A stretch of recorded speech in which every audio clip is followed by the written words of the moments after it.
हर खबर पर होगी आपकी पकड़। डाउनलोड कीजिए एबीपी लाइव ऐप। सवाल यह है कि घर पर पैसा रख नहीं सकते आप, चोरी का डर रहता है, शेयर्स में डालें तो शेयर बाजार डूब रहा है, किसी को ब्याज पर दें तो पता नहीं लौटाएगा कि नहीं, इसलिए बैंक सबसे ज्यादा सुरक्षित विकल्प होता है। लेकिन अब अगर बैंक भी डूब जाए तो आम आदमी करे तो क्या करे? यस बैंक कोई छोटा मोटा या कोऑपरेटिव बैंक नहीं है, बल्कि देश का चौथा सबसे बड़ा प्राइवेट बैंक है।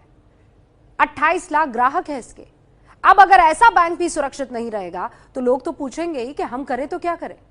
हमारी अगली रिपोर्ट यस बैंक की बर्बादी से पीड़ित लोगों की दास्तां है।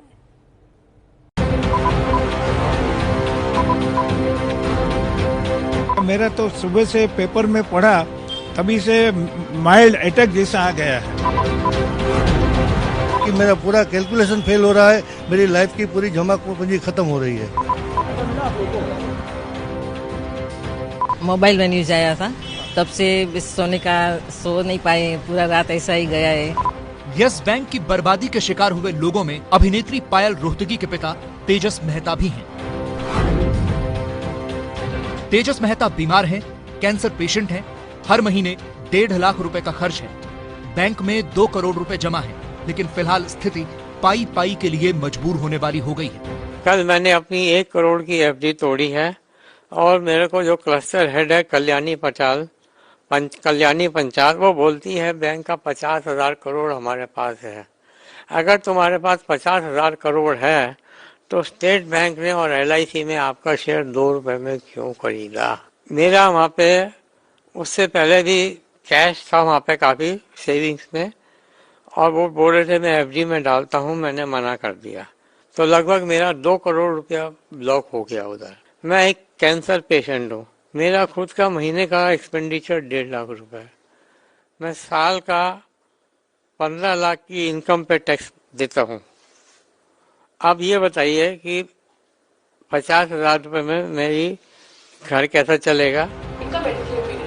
पायल रोहतगी अक्सर सोशल मीडिया पर सरकार के पक्ष में अपनी राय रखती हैं, बीजेपी की समर्थक हैं, लेकिन जब कल यस बैंक को लेकर यह खबर आई तो उन्होंने ट्वीट किया, लिखा, राम राम जी, यस बैंक को ठीक करो। प्रधानमंत्री जी, गृह मंत्री जी, ये ठीक नहीं है। मेरे पिता के पैसे फंसे हुए हैं, ये उभरती हुई अर्थव्यवस्था के लक्षण नहीं है।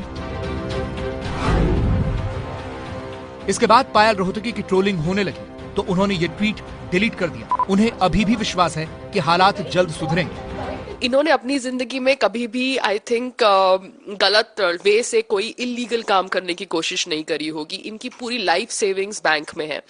सो आई एज अ भारतीय नागरिक फील दैट ये जो इंसिडेंट हुआ है विद यस बैंक, ये लोगों को ऑब्वियसली थोड़ा पैनिक मोड में डाल सकता है। कल मैं भी पैनिक मोड में थी, मगर आज मुझे लग रहा है कि अगर RBI हैज टेकन ओवर और ये जो भी विड्रॉल कैप लगाया है 50,000 का, कुछ सोच के लगाया होगा। मुंबई के घाटकोपर ईस्ट में रहने वाले विपिन भाई वोरा के तो पूरे परिवार को कल से नींद ही नहीं आई। बैंक में 6 करोड़ रुपए फंसे हैं। विपिन भाई पेशे से सीए हैं, उम्र भर दूसरों को सही निवेश के तरीके बताते रहे, लेकिन उन्हें नहीं पता था कि यस बैंक उनके जीवन भर का कैलकुलेशन फेल कर देगा। मैं रात को 8:30-9 बजे मेरा लड़के का फोन आया कि पिताजी आप टीवी देखिए, जिसमें यस बैंक का ये प्रॉब्लम हो रहा है, वो आ रहा है।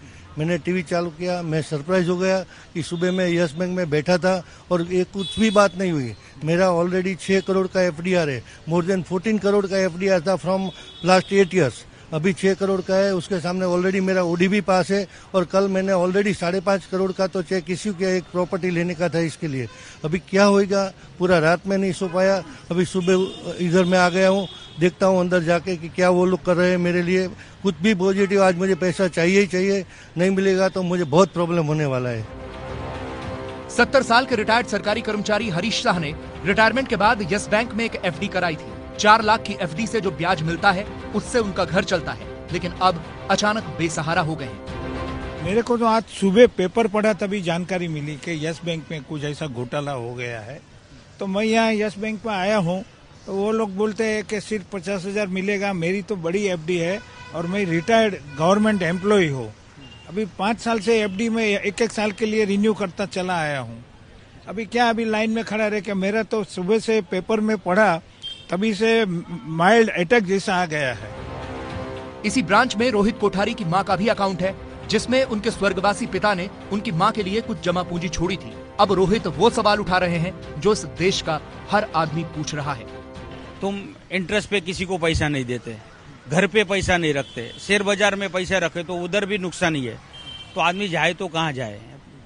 तो आज क्या होता है ना, लोगों को भरोसा बैंक में से उड़ जाएगा ना, तो आगे जाके बहुत दिक्कत होगी। यस बैंक पर भरोसा करके अपने जीवन भर की जमा पूंजी को खतरे में डालने वाले पूरे देश में हैं। रांची में भी यही हाल है। आज जब हम रांची की यस बैंक के इस ब्रांच के बाहर पहुंचे तो अपना पैसा निकालने के लिए आए कई लोग इंतजार कर रहे थे। मेडिकल कंडीशन में कल ये बतलाएंगे, कल बुलाएं कि आज तो छोड़ दीजिए, कल आइए तो हम लोग आपको बतलाएंगे क्या क्या डॉक्यूमेंटेशन लगेंगे। उसमें 8 लाख रुपए से ऊपर है, तो मेरे को चाहिए, डर भी लगता है। अदर्स जितने भी एटीएम मैंने पैसा निकालने गया, कोई एटीएम एक्सेप्ट नहीं किया। हम अपने ऑनलाइन बैंकिंग में किया, उसमें भी सपोर्ट नहीं लिया। तो अभी अननेसेसरी क्या हो रहा है कि मेरे जितने भी ड्राइवर है, सर को अभी होली का समय फेस्टिवल है, सभी को हमें छुट्टी देना है। बट क्या अब मैं सैलरी कहाँ से पेमेंट करूंगा, वो लोग फेस्टिवल त्यौहार कैसे मनाएगा? सबसे बड़ा बिकट समस्या मेरे पास ये आ गई है। ऐसी ही कहानी लखनऊ के राजीव दीक्षित की भी है। राजीव ऑटोमोबाइल सेक्टर के कारोबारी हैं। होली पर अपने कर्मचारियों को सैलरी देनी है, कम से कम 6 लाख रुपयों की जरूरत है, लेकिन सरकार ने 1 महीने में 50,000 की निकासी की कैप लगाई हुई है। हमारे एम्प्लॉयज को भी तो फीस जमा करनी है और मेडिकल के लिए पैसे देने में उनको कैसे जस्टिफाई करूं? ये क्या कह रहे हैं बैंक वाले? उनके पास कोई क्लियरिटी नहीं है। आज हमारे को टीडीएस वगैरह जमा करना है, कहीं कमिटमेंट्स हैं जो कि ट्रांसफर करने हैं। अब बिल्कुल सब कुछ एकदम बेकार है। सबसे ज्यादा डराने वाली बात यह है कि यस बैंक देश का 4थे नंबर का सबसे बड़ा प्राइवेट बैंक है। ये कोई कोऑपरेटिव बैंक नहीं है, और जब इतना बड़ा बैंक भी डूब जाएगा तो फिर लोग जाएं तो जाएं कहां? न्यूज चैनल इतिहास की सबसे बड़ी सीरीज प्रधानमंत्री सीरीज 2 शनिवार रात 10 बजे।